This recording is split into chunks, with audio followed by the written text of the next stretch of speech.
So originally, actually, not just Malik, also Abu Hanifa said don't fast. But subhanAllah, their own students and later on ulama of these schools, they all said, no, we will not follow our Imam's opinion. We will not follow Abu Hanifa's opinion because there is a very much likelihood that they did not receive the correct information that we, the students or followers of these Imams have. And for us, muqaddam is sunnah of Rasulullah sallallahu alaihi wasallam. And I have an example here. Gulam Rasool Saeedi, rahimahullah, he passed away now. He wrote a 7-volume commentary of Sahih Muslim. And when he reached, this is his own story, when he reached this hadith, commentary of Sahih Muslim, just like Quran's tafsir, scholars have written tafsirs of hadith, explanations, commentaries. He reached in the book of fasting on this hadith, his hand started to shake, that the hadith of Prophet is saying that you should fast after Ramadan, and my Imam, the one who I mostly follow, Abu Hanifa, is saying it is forbidden to fast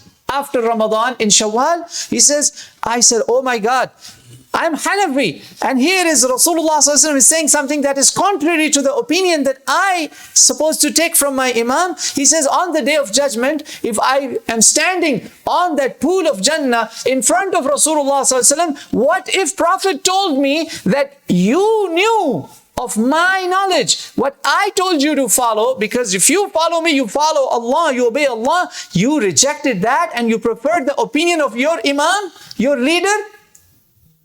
You preferred me over him? How would I ask Rasulullah for the sharbat, for the drink on Hawd al-Kawthar?